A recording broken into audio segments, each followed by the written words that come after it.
नमस्कार दोस्तों, आप सुन रहे हैं द मिडनाइट चैप्टर। मेरा नाम डॉक्टर जॉन वॉटसन है और जो घटना मैं आज लिखने जा रहा हूं, वह उन मामलों में से एक है जहां भय धीरे धीरे मन पर अधिकार कर लेता है।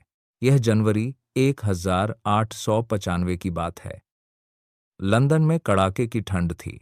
धुंध इतनी घनी होती थी कि गैस लैंप की रोशनी भी धुंधली पड़ जाती थी। उस शाम मैं 221 बेकर स्ट्रीट के बैठक कक्ष में बैठा था। अंग्रेजी चिमनी में आग धीमे धीमे जल रही थी। शेरलॉक होम्स अपनी कुर्सी पर आंखें बंद किए बैठे थे। जो लोग उन्हें नहीं जानते थे वे समझते कि वह सो रहे हैं, पर मैं जानता था कि उनका मस्तिष्क निरंतर सक्रिय रहता है। तभी दरवाजे पर 3 धीमी दस्तक हुई। 1, 2, 3। दस्तक में एक अजीब नियमितता थी। होम्स ने आंखें खोलीं और मेरी ओर देखा। वॉटसन, उन्होंने शांत स्वर में कहा, जो भी है वह व्यक्ति भयभीत है। कुछ ही क्षणों में दरवाजा खुला। अंदर एक मध्यम आयु का व्यक्ति आया। उसका चेहरा पीला था। आंखों के नीचे गहरी रेखाएं थीं, मानो कई रातों से उसे नींद न मिली हो। मिस्टर होम्स, उसने धीमे स्वर में कहा, यदि आपने मेरी सहायता नहीं की तो मैं अपना मानसिक संतुलन खो दूंगा। होम्स ने उसे बैठने का संकेत दिया। कृपया शांत हो जाइए। आपका नाम? आर्थर सिंक्लेयर, उसने उत्तर दिया। मैं केंसिंगटन में एक पुराने मकान में रहता हूं। उसके हाथ हल्के कांप रहे थे। पिछले 3 सप्ताह से, वह बोला, हर रात ठीक 3 बजे मेरे घर का मुख्य दरवाजा बजता है। मैंने पूछा, क्या कोई शरारत? उसने सिर हिलाया। नहीं डॉक्टर, मैं स्वयं नीचे जाकर दरवाजा खोलता हूं। बाहर कोई नहीं होता। होम्स स्थिर थे। हर रात? उन्होंने पूछा। हाँ, ठीक 3 बजे। 3 बार दस्तक, फिर सन्नाटा। कुछ क्षण वह चुप रहा, फिर बोला, पहली रात जब मैं नीचे पहुंचा तो फर्श पर गीले पैरों के निशान थे, जैसे कोई वर्षा में भीगकर अंदर आया हो। लेकिन? मैंने पूछा। लेकिन बाहर जमीन पूरी तरह सूखी थी। कमरे में मौन छा गया।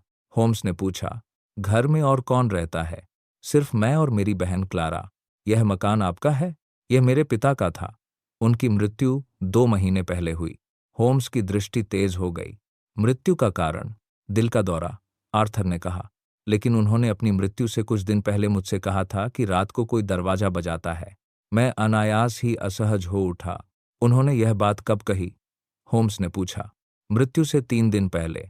होम्स उठ खड़े हुए। वॉटसन, उन्होंने शांत स्वर में कहा, हमें केंसिंगटन जाना होगा। आर्थर ने संकोच से पूछा, क्या आपको लगता है यह किसी आत्मा का काम है? होम्स ने हल्की मुस्कान के साथ उत्तर दिया, मैं आत्माओं पर विश्वास नहीं करता, लेकिन मैं यह भली भांति जानता हूं कि भय मनुष्य को भीतर से तोड़ सकता है। उस रात जब मैं अपनी डायरी लिख रहा था, मेरे मन में एक विचार बार बार आ रहा था। रात के 3 बजे, यह वह समय है जब नींद सबसे गहरी होती है और मन सबसे अधिक असुरक्षित। यदि कोई उसी समय दस्तक दे तो भय सत्य से भी अधिक वास्तविक प्रतीत होता है। मुझे तब तक यह अनुमान नहीं था कि केंसिंगटन का वह पुराना मकान सिर्फ एक रहस्यमय दस्तक का मामला नहीं था। वहां कुछ और भी छिपा था, कुछ ऐसा जो धीरे धीरे किसी को मानसिक रूप से तोड़ने के लिए रचा गया था। अगली ही सुबह हम केंसिंगटन के लिए निकल पड़े। आर्थर सिंक्लेयर का मकान मुख्य सड़क से कुछ दूर था। ऊंची लोहे की जाली, पुराना पत्थर का बरामदा और खिड़कियों पर मोटे पर्दे। घर में एक अजीब सी निस्तब्धता थी। दरवाजा खोलने वाली युवती ही क्लारा थी। चेहरा शांत, पर आंखों में छिपी हुई चिंता स्पष्ट दिखाई देती थी। भैया ने सब बताया होगा, उसने धीमे स्वर में कहा। हम सचमुच भयभीत हैं। हम सीधे बैठक कक्ष में पहुंचे। कमरा सुसज्जित था, पर वातावरण में घुटन सी थी। होम्स ने बिना समय गंवाए पूछा, मिस सिंक्लेयर, क्या आपने भी वह दस्तक सुनी है? क्लारा ने सिर हिलाया। हाँ, हर रात, ठीक 3 बजे। पहले 3 दस्तक, फिर कुछ क्षण बाद हल्की सी खरोंच की आवाज। खरोंच? मैंने पूछा, जैसे कोई दरवाजे के नीचे उंगलियां घसीट रहा हो। आर्थर ने कांपते स्वर में कहा, पहली रात मैंने दरवाजा खोला तो फर्श पर गीले निशान थे। दूसरे दिन से निशान नहीं थे, लेकिन दस्तक जारी रही। होम्स ने मुख्य दरवाजे का निरीक्षण किया। लकड़ी मजबूत थी, कुंडी भीतर से बंद की जा सकती थी, बाहर कोई स्पष्ट क्षति नहीं। उन्होंने झुककर फर्श को देखा। यहां गलीचा कब से है? उन्होंने पूछा। पिता के समय से, क्लारा ने उत्तर दिया। होम्स ने गलीचा हटवाया। नीचे संगमरमर की फर्श थी, एक कोने में हल्की सी दरार। होम्स ने अपनी छड़ी से उस स्थान पर धीरे से प्रहार किया। ध्वनि कुछ भिन्न थी। वॉटसन, उन्होंने कहा, क्या आपको यह ध्वनि सामान्य प्रतीत होती है? मैंने भी प्रहार किया। वास्तव में उस स्थान के नीचे कुछ खाली सा प्रतीत हुआ। क्या इस मकान में तहखाना है? होम्स ने पूछा। आर्थर ने उत्तर दिया, हाँ, पर वर्षों से उपयोग में नहीं। हम सब नीचे उतरे। तहखाना ठंडा और अंधेरा था। दीवारों पर नमी जमी थी। होम्स ने लालटेन ऊंची उठाई। छत के ठीक उस हिस्से के नीचे जहां ऊपर दरवाजा था, लकड़ी का एक पुराना ढांचा दिखाई दिया। रोचक, होम्स बुदबुदाए। उन्होंने हाथ बढ़ाकर एक पतली सी लोहे की छड़ को छुआ। वह ऊपर की ओर जा रही थी। यह क्या है? मैंने पूछा। होम्स ने छड़ को हल्का सा दबाया। ऊपर से बहुत हल्की सी थक की आवाज आई। आर्थर ने चौंक कर मेरी ओर देखा। यह तो वही ध्वनि है, होम्स ने शांत स्वर में कहा। कोई नीचे से दरवाजे पर प्रहार कर सकता है, ठीक उसी समय जब वह चाहे। क्लारा की आंखें फैल गईं। लेकिन यहां कौन आता है? यह तो बंद रहता है। होम्स ने चारों ओर दृष्टि दौड़ाई। एक कोने में ताजा पैरों के निशान थे। धूल अन्यत्र जमी हुई थी, पर उस स्थान पर साफ। यह तहखाना पूरी तरह परित्यक्त नहीं है, होम्स ने कहा। हम ऊपर लौट आए। आर्थर स्पष्ट रूप से विचलित था। मतलब यह सब किसी इंसान का काम है?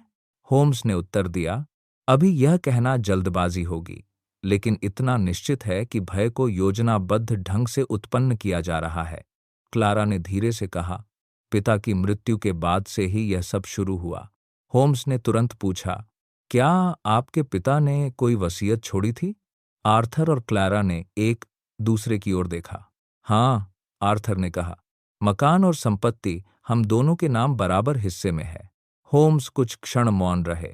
फिर उन्होंने पूछा, क्या कोई और उत्तराधिकारी है, कोई दूर का संबंधी? आर्थर ने उत्तर दिया, एक चचेरा भाई है, एडवर्ड, पर वर्षों से उसका कोई संपर्क नहीं। होम्स की आंखों में हल्की सी चमक आई। क्या वह हाल में कभी आया है? क्लारा ने कुछ सोचकर कहा, पिता की मृत्यु के बाद एक बार आया था, अंतिम संस्कार के दिन। और तब से? नहीं। होम्स खिड़की के पास जाकर खड़े हो गए। बाहर हल्की धुंध फैलने लगी थी। आज रात, उन्होंने शांत स्वर में कहा, हम 3 बजे तक जागेंगे। आर्थर ने घबराकर पूछा, क्या आप समझते हैं कि वह व्यक्ति फिर आएगा? होम्स ने उत्तर दिया, यदि यह योजना है तो इसे पूरा किया जाएगा। रात धीरे धीरे उतर आई। घड़ी की सुइयां आगे बढ़ती रहीं। 2:30 बजे, 2:45। घर में पूर्ण शांति थी। हम सब मुख्य दरवाजे के पास बैठे थे। लालटेन की लौ स्थिर थी। और फिर ठीक 3 बजे, थक थक थक, 3 स्पष्ट दस्तक। क्लारा की सांस रुक गई। आर्थर के हाथ कांपने लगे। होम्स ने मुझे संकेत किया। हम तुरंत दरवाजा नहीं खोले। कुछ क्षण बाद दरवाजे के नीचे से हल्की सी खराश की आवाज आई, जैसे नाखून पत्थर पर रगड़े जा रहे हों। होम्स झुके। उन्होंने फर्श पर ध्यान से देखा। दरवाजे की दरार से भीतर एक पतली सी धातु की नोक दिखाई दी। होम्स ने बिना विलंब उसे पकड़ लिया और जोर से खींचा। बाहर से हल्की सी चीख सुनाई दी। हमने तुरंत दरवाजा खोला। बरामदे की छाया में एक आकृति भाग रही थी। होम्स बिजली की गति से उसके पीछे दौड़े। मैं भी उनके पीछे भागा, लेकिन धुंध गहरी थी। कुछ ही क्षणों में वह आकृति अंधेरे में विलीन हो गई। हम वापस लौटे। दरवाजे के पास फर्श पर एक छोटी सी धातु की छड़ पड़ी थी। होम्स ने उसे उठाया। यह तहखाने वाली छड़ से जुड़ती है, उन्होंने कहा, अर्थात कोई बाहर से और भीतर से दोनों ओर से व्यवस्था कर सकता है। आर्थर ने कांपते स्वर में पूछा, तो क्या यह सब हमें डराने के लिए है?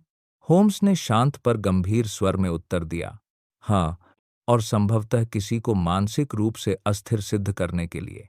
क्लारा की आंखों में भय की छाया गहरी हो गई। अस्थिर? उसने पूछा। होम्स ने उसकी ओर देखा। यदि कोई सिद्ध कर दे कि इस घर का स्वामी भ्रम और भय से ग्रस्त है, तो संपत्ति का अधिकार किसे मिलेगा? कमरे में एक भारी सन्नाटा छा गया। अब प्रश्न यह नहीं था कि दरवाजा कौन बजा रहा है।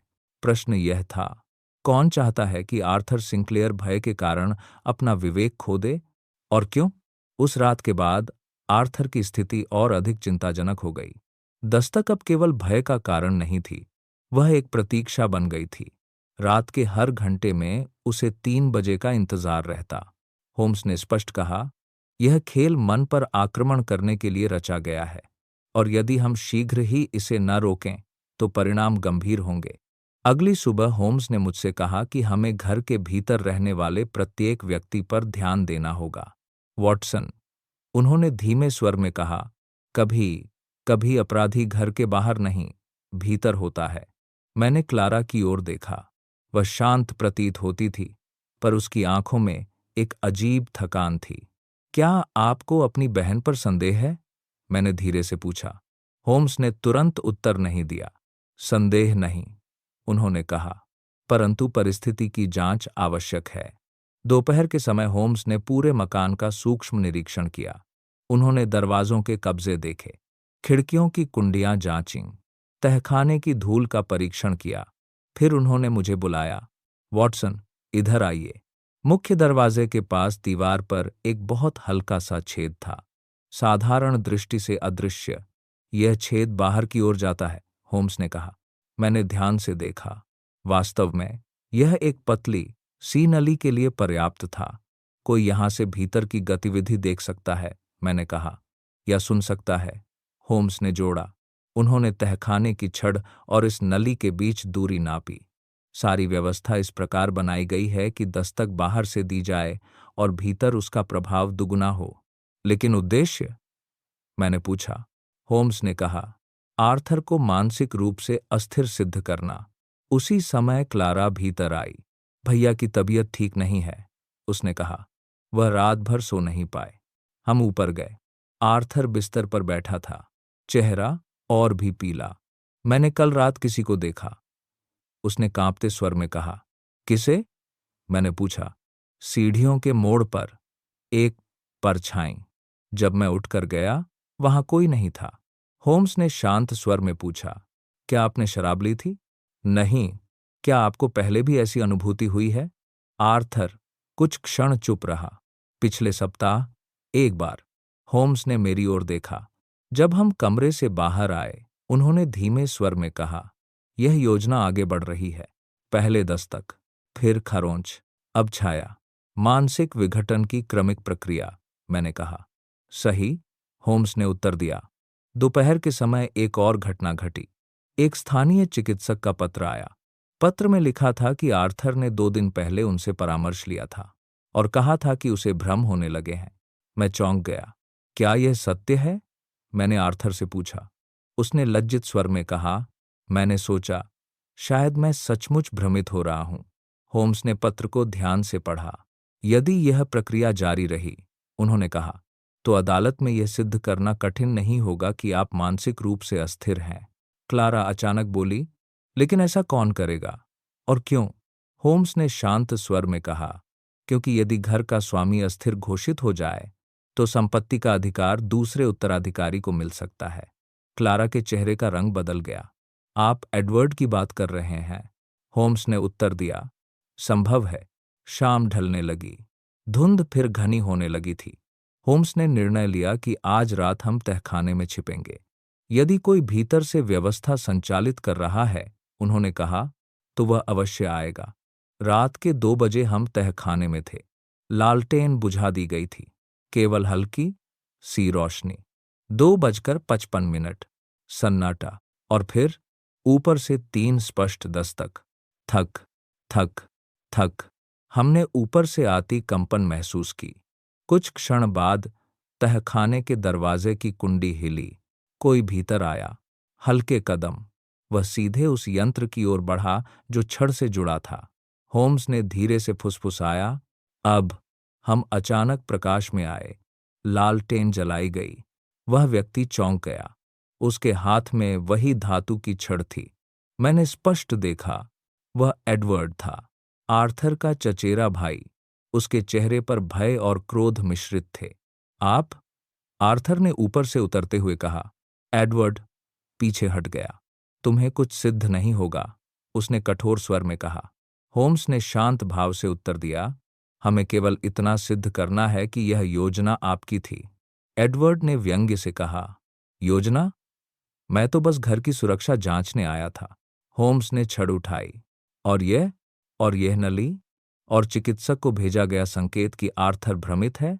एडवर्ड के चेहरे की कठोरता ढीली पड़ने लगी। तुम नहीं समझते, उसने कहा। यह घर मेरा भी होना चाहिए था, होम्स ने दृढ़ स्वर में कहा। तो आपने भय का उपयोग किया, पहले पिता को, अब पुत्र को। एडवर्ड चुप रहा। सत्य स्पष्ट था। पुलिस को बुलाया गया। एडवर्ड को हिरासत में ले लिया गया। अगले कुछ दिनों में सारी यांत्रिक व्यवस्थाएं हटवा दी गईं। तहखाने की नली बंद कर दी गई। दरवाजे की संरचना ठीक की गई। दस्तक बंद हो गई। आर्थर धीरे धीरे सामान्य होने लगा। जब हम विदा लेने लगे, उसने कहा, यदि आप ना आते तो शायद मैं सचमुच अपना मानसिक संतुलन खो बैठता। होम्स ने शांत स्वर में उत्तर दिया, भय वास्तविक हो सकता है, पर उसका स्रोत प्रायः बहुत साधारण होता है। उस रात बेकर स्ट्रीट लौटकर मैं देर तक सोचता रहा। रात के 3 बजे। वह समय अब भी वैसा ही था, शांत, गंभीर और मन को विचलित करने वाला। लेकिन अब मैं जानता था, दस्तक कभी भी स्वयं नहीं बजती, उसे बजाने वाला कोई होता है, और प्रायः वह कोई भूत नहीं होता।